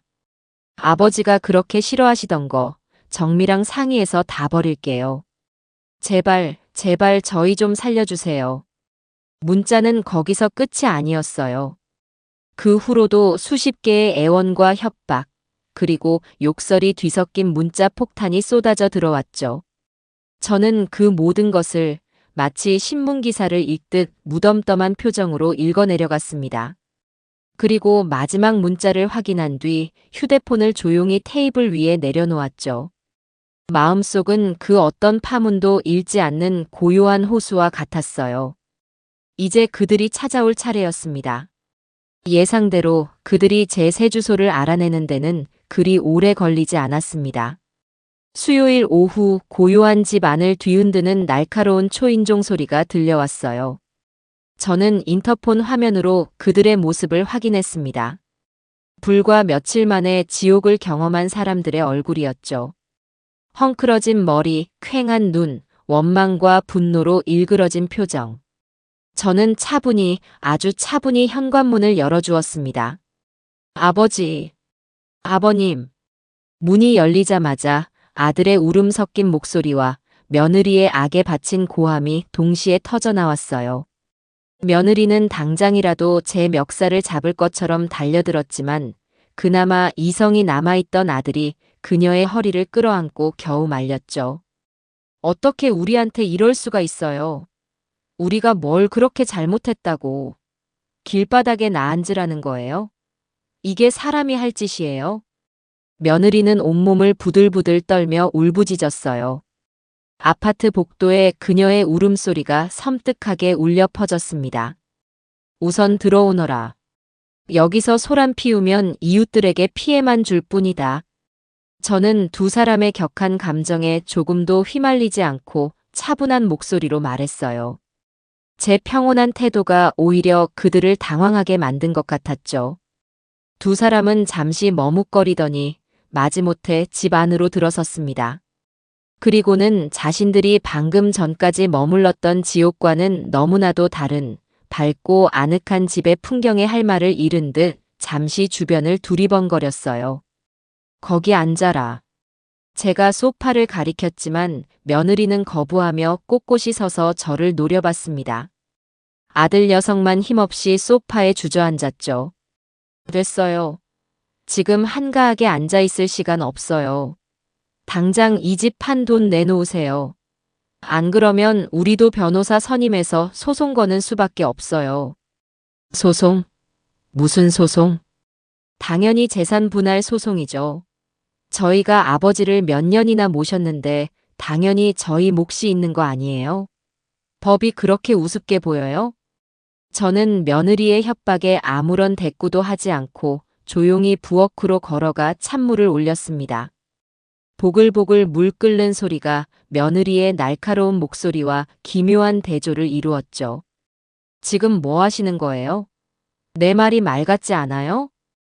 흥분하면 목이 마른 법이다. 차 한 잔 마시고 차분하게 이야기하자꾸나. 저는 맑게 우러난 녹차를 찻잔 2개에 따라 며느리와 아들 앞에 각각 놓아주었습니다. 며느리는 어이가 없다는 듯 헛웃음을 쳤지만 더 이상 소리를 지르지는 못했어요. 제 평정심이 그녀의 분노를 조금씩 무력화시키고 있었던 거죠. 아버지 제발요. 저희 정말 죽을 것 같아요. 저희가 다 잘못했어요. 네. 아버지가 시키는 대로 다 할게요. 제발 집만은. 아들이 울먹이며 애원했어요. 저는 찻잔을 들어 향을 한번 음미하고 조용히 입을 열었습니다. 태우야, 너는 내가 왜 그랬다고 생각하냐? 저희가 아버지께 소홀했던 거 알고 있습니다. 죄송합니다, 아버지. 소홀? 그 정도였을까? 나는 너희에게 가족이 아니었다. 그저 너희의 화려한 삶을 위한 배경, 혹은 너희의 무능함을 감춰주는 방패막이었을 뿐이지. 내가 감기 기운으로 기침을 할 때 너희는 내 건강을 걱정하는 것이 아니라 너희에게 옮을까봐 전전긍긍하며 나를 벌레 보듯 쳐다봤다. 그리고 결국 이 집에서 나를 내쫓았지. 찜질방이나 가라며 내 손에 돈 몇 푼을 쥐어주면서 말이다. 내가 틀렸냐? 제 말에 아들은 고개를 들지 못했어요. 며느리 역시 아무런 반박도 하지 못했죠. 너희는 나를 버렸다. 그런데 내가 왜 너희를 위해 내 마지막 남은 재산을 바쳐야 하지? 너희가 말하는 그 법 이전에 세상에는 도리라는 것이 있는 법이다. 그래서요. 그래서 이렇게 복수하시는 거예요? 우리가 잘못했다고 이렇게까지 비참하게 만드셔야 속이 시원하세요? 며느리가 다시 악에 받쳐 소리쳤어요. 바로 그때 약속했던 대로 소희 씨가 현관 비밀번호를 누르고 안으로 들어왔습니다. 복수가 아닙니다. 이건 정당한 재산권 행사죠. 소희 씨는 손에 들고 있던 서류 뭉치를 테이블 위에 펼쳐놓으며 말했어요. 그녀의 갑작스러운 등장에 그리고 그녀의 차가운 말투에 아들 내외는 완전히 얼어붙었죠. 당신은 그때 그 법무사 사무실. 네, 김영식 어르신의 법률 대리인 박소희입니다. 아까 재산 분할 소송을 말씀하셨죠?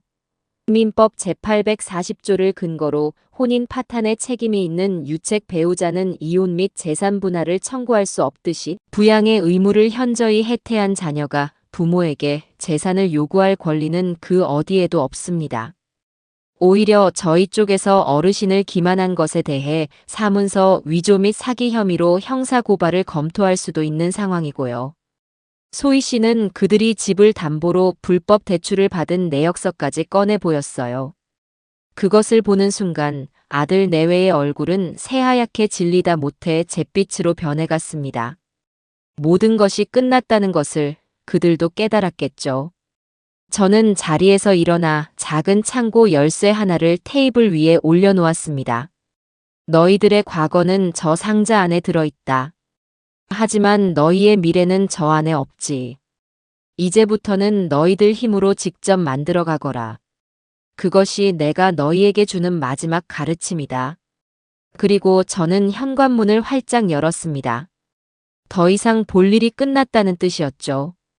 아들은 그 자리에 주저앉아 통곡했지만 며느리는 마지막 남은 자존심인지 도끼 서린 눈으로 저를 한번 쏘아보고는 밖으로 나가버렸어요.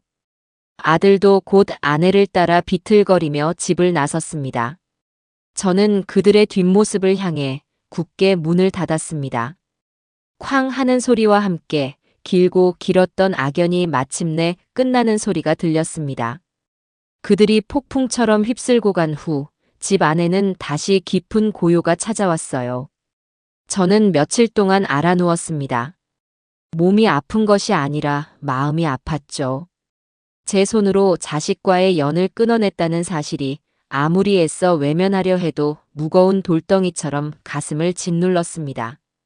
하지만 시간이 약이라는 말처럼 하루하루 강변을 걷고 문화센터에서 사람들과 어울리며 제 마음의 상처도 조금씩 아물어갔어요. 그러던 어느 날 소희 씨가 저녁거리를 사들고 제 집을 찾아왔습니다. 그녀는 이제 단순한 법률 대리인이 아니라 제게는 손녀딸 같은 존재가 되었죠. 어르신 식사는 하셨어요? 제가 어르신 좋아하시는 추어탕 사왔는데 같이 드세요. 그녀와 마주 앉아 저녁을 먹으며 저는 그동안 애써 묻어두었던 질문을 꺼냈습니다. 소희 씨, 그 아이들은 어떻게 지내는지 혹시 아는 거 있소? 소희 씨는 잠시 숟가락을 내려놓고 조금은 안타까운 표정으로 입을 열었어요. 제가 그 후로 알아보니 상황이 많이 안 좋은 것 같더라고요. 어르신 집을 담보로 받았던 대출금이 생각보다 훨씬 더 많았어요. 은행에서는 집이 매각된 사실을 알고 바로 대출금 전액 상환을 요구했고요. 아마 두 사람 명의로 된 다른 재산들도 전부 압류가 들어갔을 거예요. 그랬구나. 그리고 아드님 사업도 사실상 전부 사기였다고 해요. 그럴듯한 사무실만 차려놓고 투자자들에게 돈을 받아 돌려막기를 하던 거였더라고요. 믿었던 동업자는 마지막에 남은 돈까지 전부 챙겨서 해외로 도망갔고요. 지금 아드님은 사기죄로 여러 곳에서 고소까지 당한 상태라고 들었어요. 저는 아무 말도 할 수 없었어요. 제가 알던 순진하고 조금은 어수룩했던 아들의 모습 뒤에 그런 추악한 모습이 숨겨져 있었다는 사실이 믿기지 않았죠. 그래서 지금은 어디서 지낸다고 하더냐? 정확한 건 알 수 없지만 아마 신용불량자가 되어서 정상적인 생활은 힘들 거예요. 지인들한테 돈 빌리러 다니다가 지금은 아무도 연락을 안 받는다고 하더라고요. 며느님 되시는 분도 친정에서도 외면당한 모양이에요. 소희 씨의 말을 듣는 내내 제 심장은 차갑게 식어갔습니다. 그들이 지은 죄가 크다는 것을 알지만 한때는 제 아들이었고 며느리였던 아이들이 그런 파멸의 길을 걷고 있다는 사실이 고통스러웠어요. 그 후로 며칠 뒤 저는 동네 노인정에서 더 구체적인 소문을 듣게 되었습니다.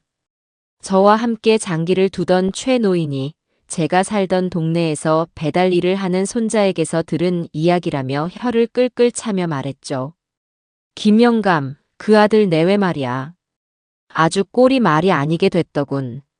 그 콧대 높던 며느리가 글쎄 변두리 공장 식당에서 설거지를 하다가 허리를 다쳤다는군.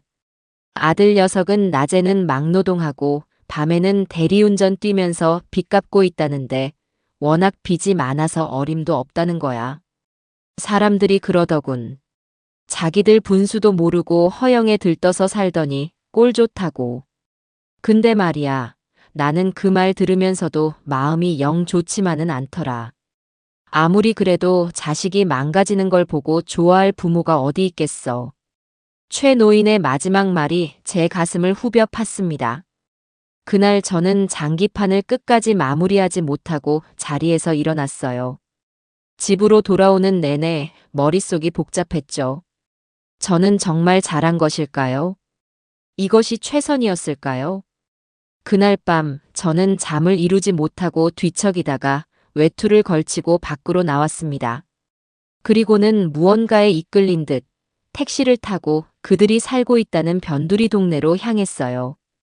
정확한 주소는 몰랐지만 왠지 그들을 찾을 수 있을 것 같았죠. 낡고 허름한 빌라들이 미로처럼 얽혀있는 골목길을 한참이나 헤맸습니다. 그러다 한 빌라의 반지하 창문으로 새어나오는 희미한 불빛 아래서 익숙한 두 사람의 그림자를 발견했어요. 그들은 작은 상 하나를 마주하고 앉아 컵라면으로 저녁을 때우고 있었습니다. 아무런 대화도 없었죠. 그저 기계적으로 면을 흡입할 뿐이었어요. 한때는 최고급 레스토랑에서 스테이크를 썰던 그들이었습니다.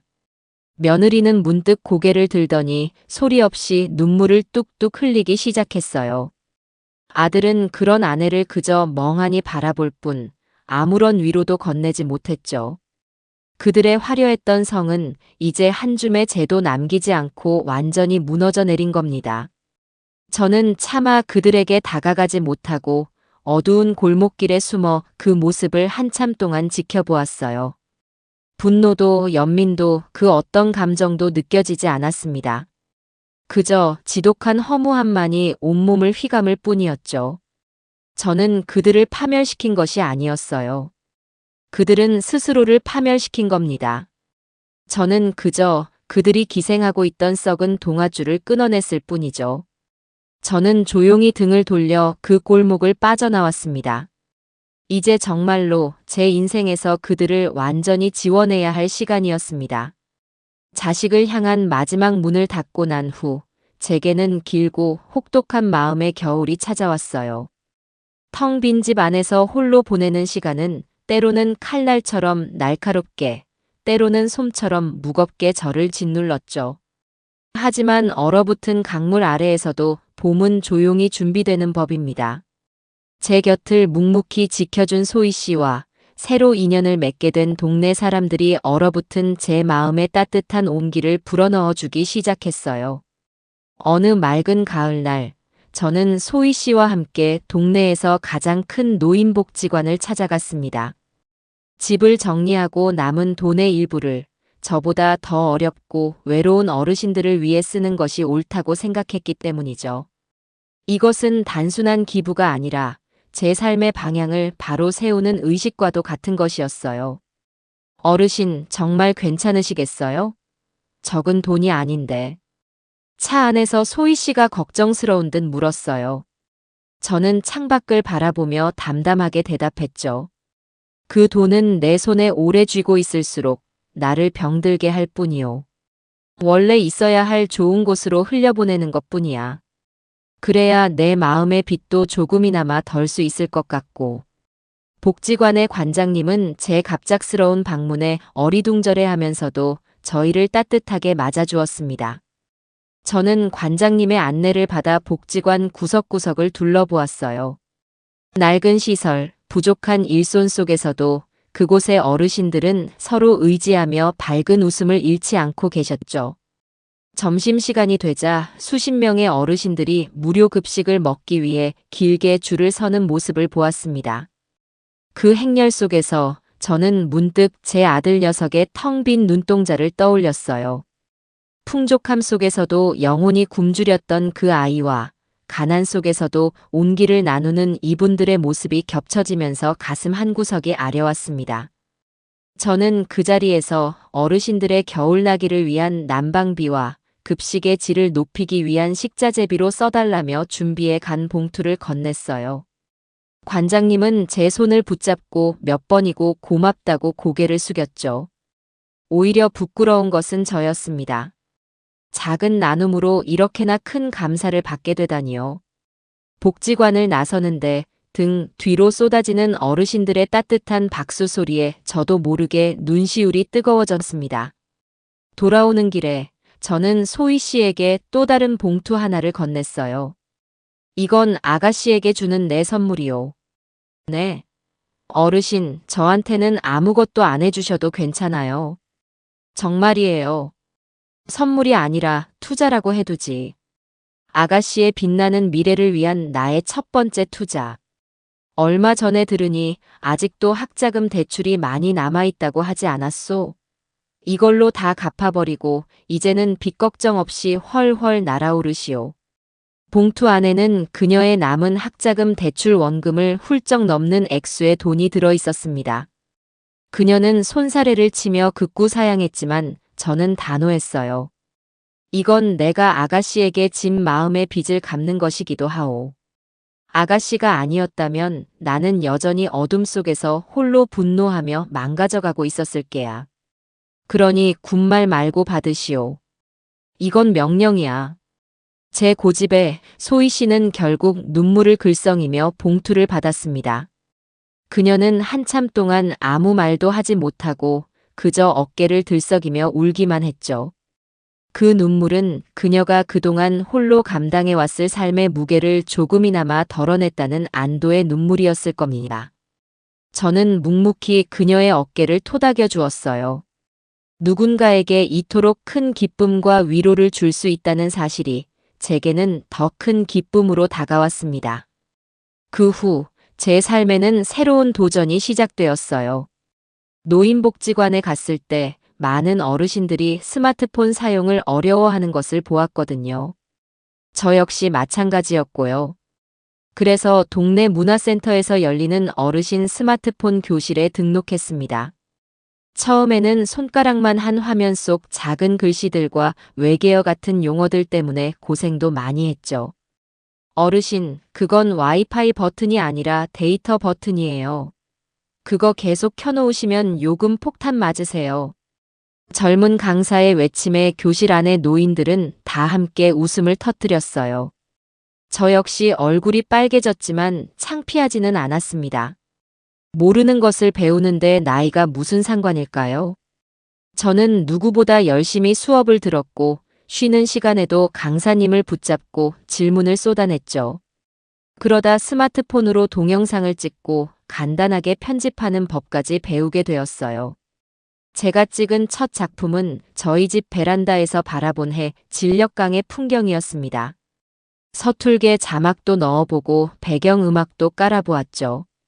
완성된 영상을 소희 씨에게 메시지로 보내주니 잠시 후 감탄이 가득한 답장이 돌아왔어요. 어르신, 완전 영화 같아요. 정말 어르신이 직접 만드신 거 맞아요? 너무 멋져요. 그 칭찬 한마디에 저는 어린아이처럼 가슴이 두근거렸습니다. 그날 밤 저는 문득 이런 생각을 했어요. 나의 이 소소한 일상과 살아오면서 얻은 작은 지혜들을 다른 사람들과 나눠보면 어떨까?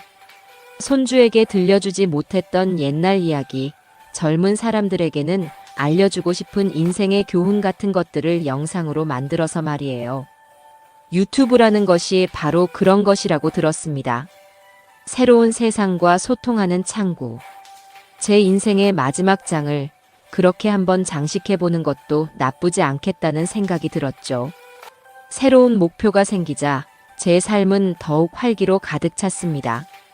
문화센터에서 만난 최노인, 박노인 같은 친구들과는 이제 막역한 사이가 되었어요. 저희는 주말마다 함께 가까운 산으로 등산을 다녔습니다. 허허, 김영감. 아직 정정하구먼. 이 가파른 길을 쉬지도 않고 올라오다니. 이 정도 가지고 뭘 그러시오. 최 영감님이야말로 날아다니시는데. 산 정상에 올라 각자 싸온 김밥과 막걸리를 나눠 마시며 세상 돌아가는 이야기를 나누는 시간은 무엇과도 바꿀 수 없는 즐거움이었어요.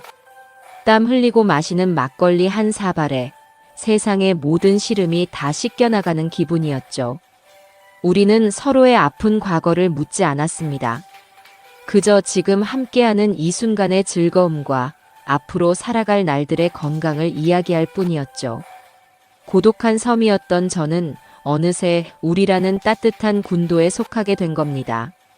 그들과 함께 웃고 떠드는 동안 제 마음속 깊은 곳에 자리 잡고 있던 자식에 대한 상처와 어두운 그늘도 따스한 가을 햇살 아래 눈 녹듯 스르르 사라져가고 있었습니다.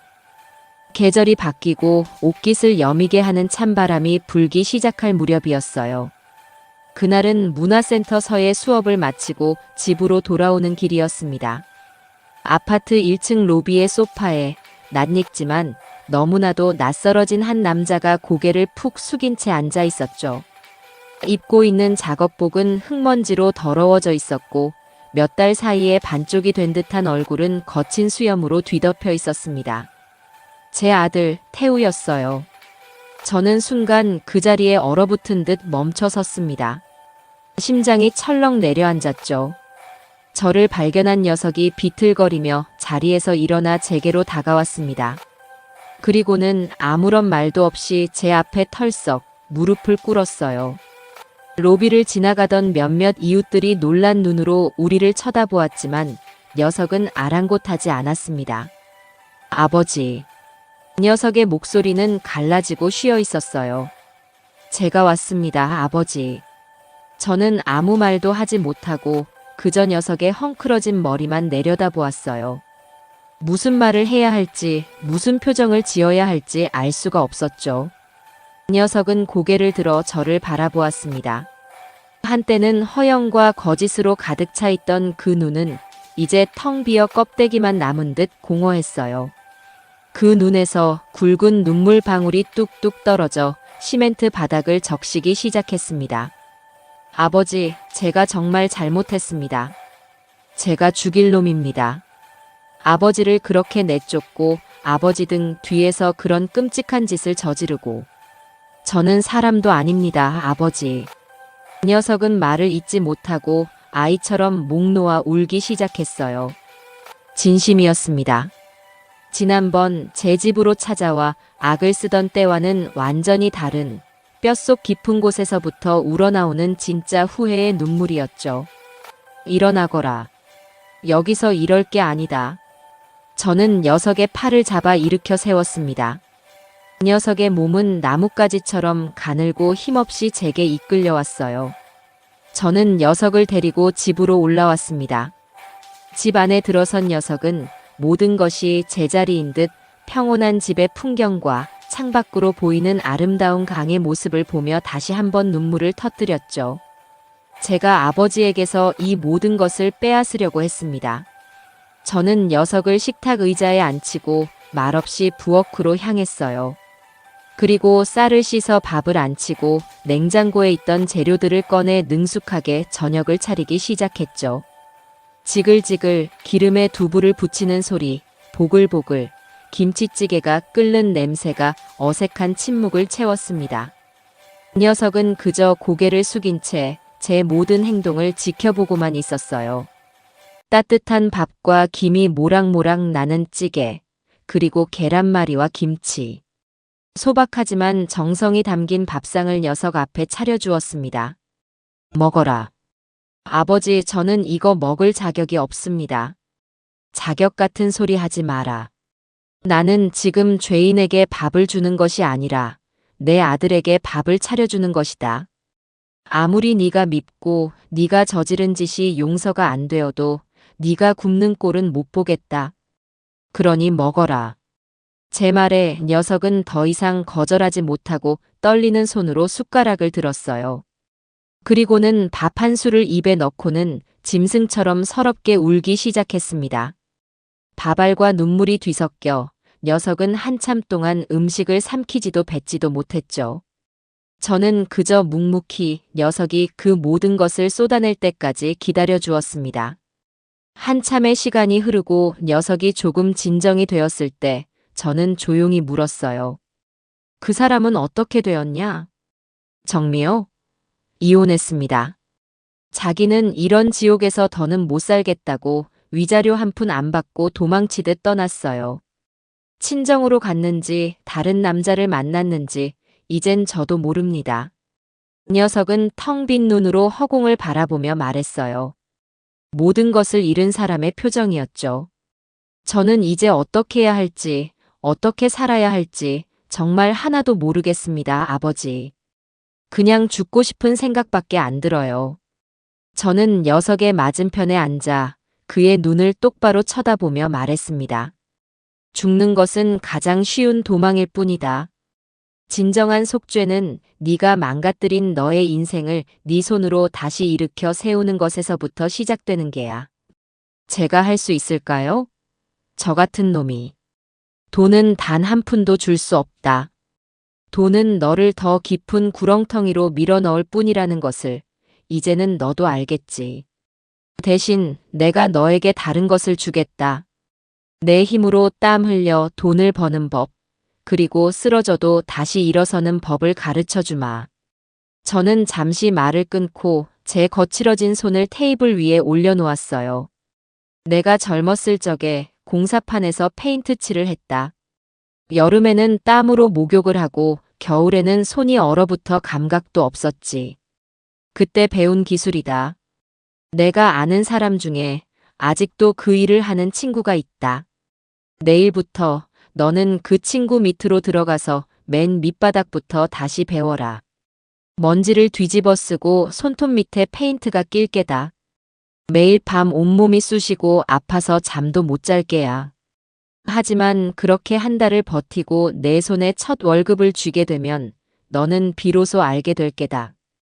진짜 돈의 가치와 살아있다는 것의 의미를. 할 수 있겠냐? 제 제안에 녀석은 한참 동안 말이 없었습니다. 화려했던 과거를 생각하면 차마 받아들이기 힘든 제안이었겠죠. 하지만 녀석은 이내 눈물을 닦고 저를 보며 아주 천천히 그리고 힘겹게 고개를 끄덕였습니다. 그것은 녀석의 인생에서 스스로의 의지로 내린 첫 번째 진짜 선택이었을 겁니다.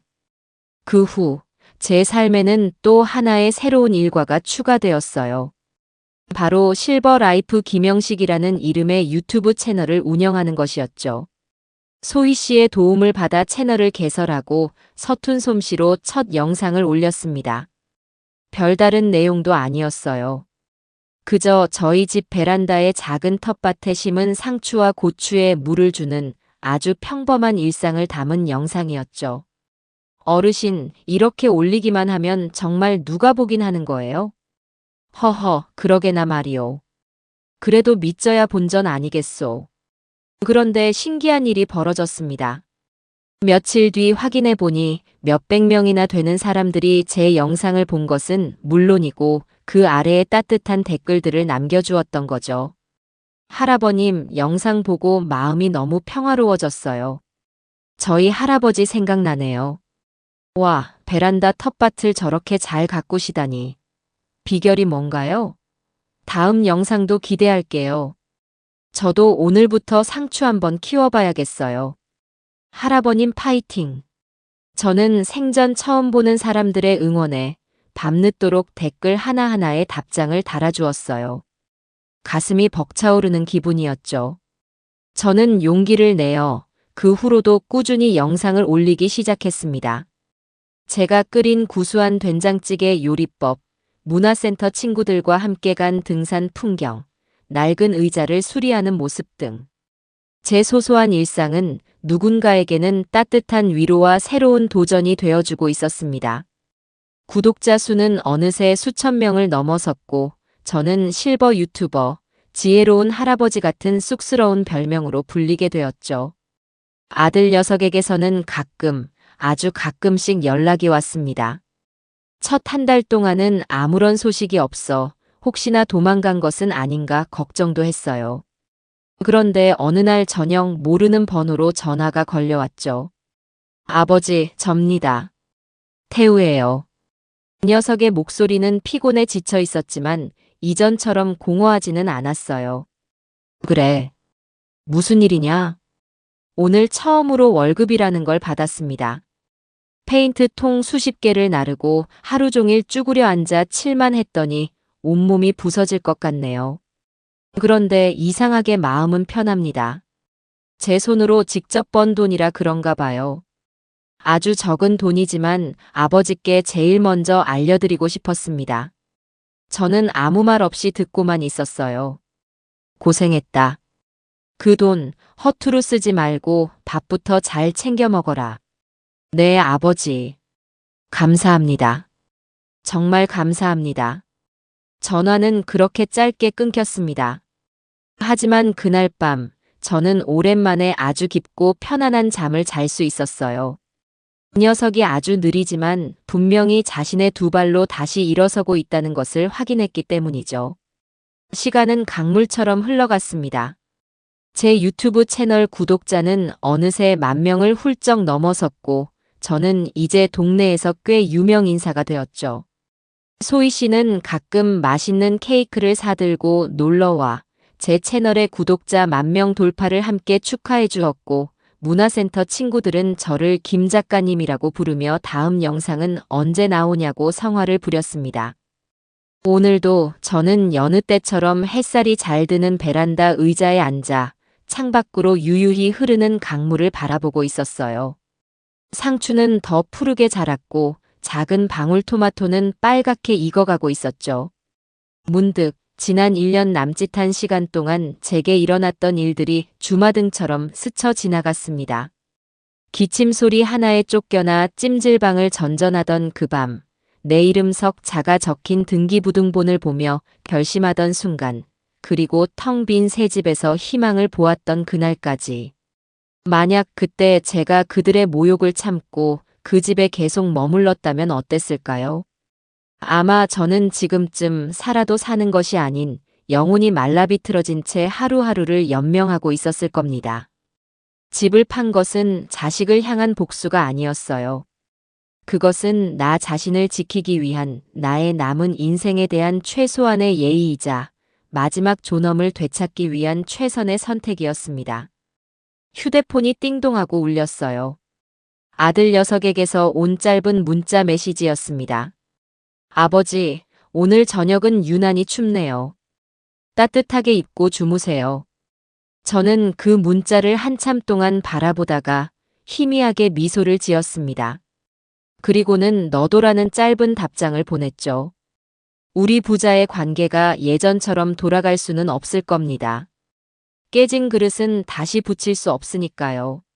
하지만 우리는 아마 이렇게 조금은 서툴고 조금은 거리를 둔 채로 각자의 자리에서 서로의 삶을 묵묵히 응원하며 살아갈 수 있을 겁니다. 저는 자리에서 일어나 잘 자란 상추 몇 잎을 땄어요. 오늘 저녁은 된장찌개에 갓 딴 상추쌈을 곁들여 먹어야겠어요. 창밖의 강물은 여전히 어제와 같이, 그리고 내일도 그러할 것처럼 아무 일 없었다는 듯 평화롭게 흘러가고 있었습니다. 제 남은 인생도 저 강물처럼 고요하고 평화롭게 흘러갈 거라는 예감이 들었습니다.